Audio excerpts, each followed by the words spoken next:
Looks are deceiving.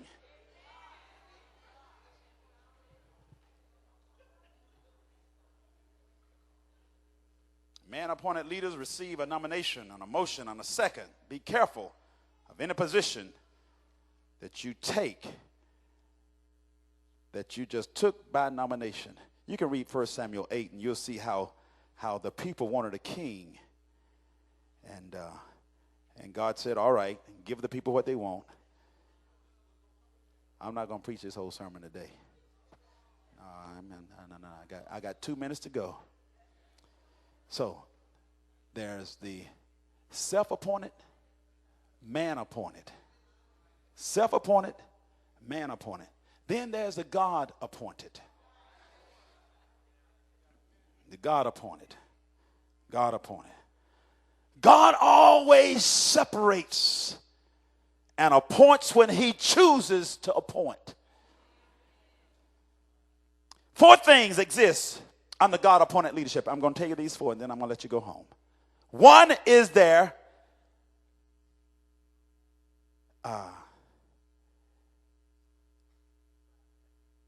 a calling. There will be a calling when there is God-appointed leadership. Call does not mean desire. Most often what God calls you to is not what you want to do. He didn't ask you if you wanted to. When he made you, he was calling you then.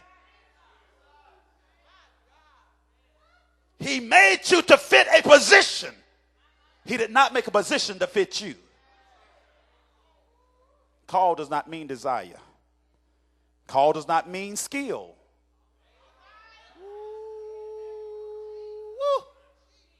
Because a lot of us say, I know that I'm called to do this because I know how to do it. I'm skilled at this. Let me help you. Sometimes what you are so skilled at doing, the enemy will use to bring you down. You even got to watch all this stuff that people come, you got a passion. You got to have a passion. You better watch passion. Passion can be perverted and deterred, and you will end up doing what you were not called to do. Just because you have a passion to do it don't mean you've been called to do it.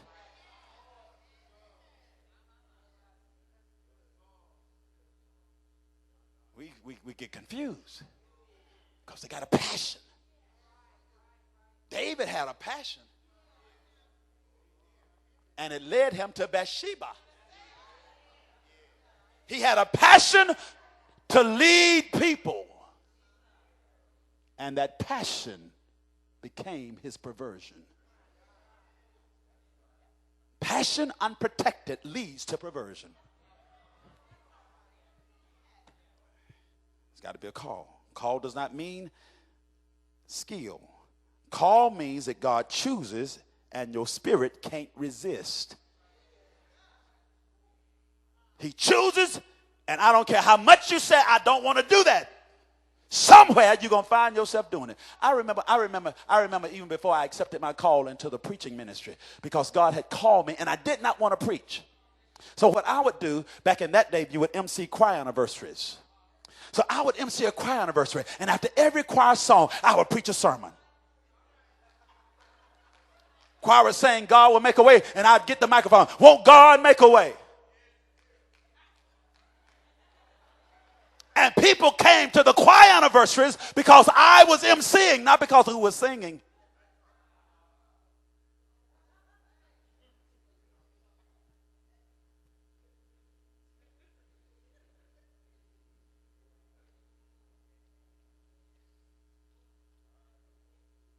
Your spirit can't resist. So I would just find my way to preach a little sermonette behind every choir song.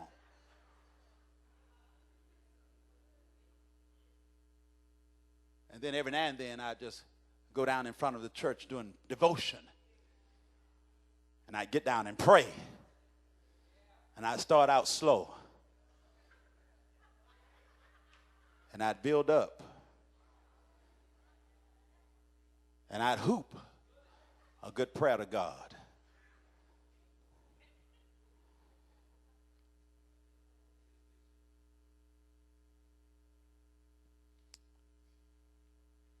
So,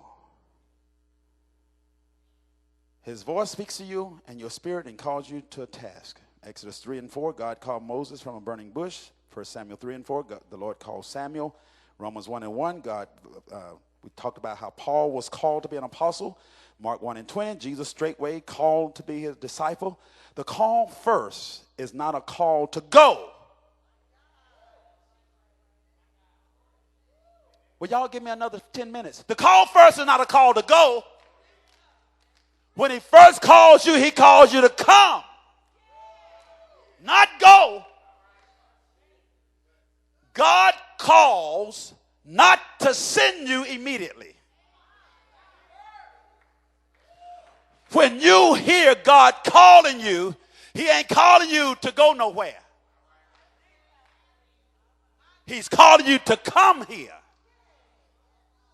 Come to me. Too many of us have heard God call, and we went instead of coming.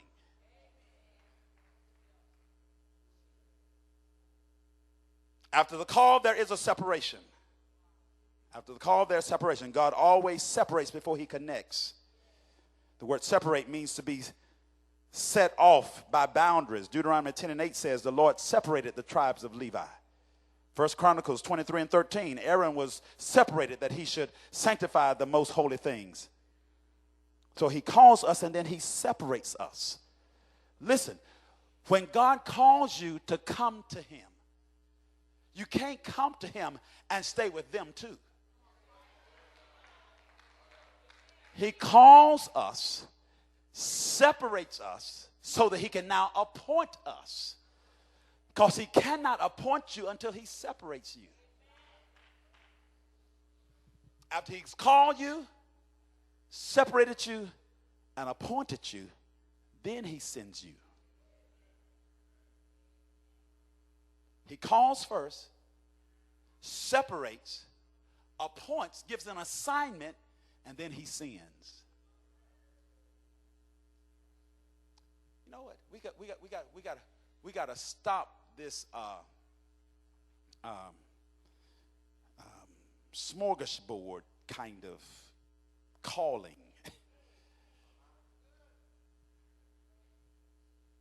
God's call is called, come here, sit down, and let me teach you something. Come here, let me separate you from some stuff. Because listen, if I send you before I separate you, you're going to take your stuff where I send you. So if I call you and you were a pimp in the world, if you don't come to me and I separate you, you'll just go into the church and become a bigger pimp. If I called you and you were loose in the world and you come to me and you're not separated, you'll still be very loose in the church. And let me tell you, one of the biggest places to get loose, y'all ain't said nothing. You'd be surprised what you can find in the church.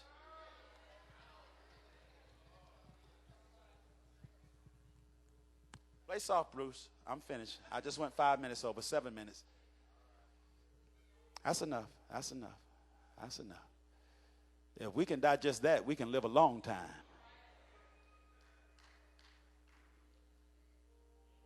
We need appointed leadership. Not man appointed, not self appointed. God appointed. People ask me sometimes when they've been called to preach, why is the process so long? Well, it's a time of separation and then appointment. What has he called you to?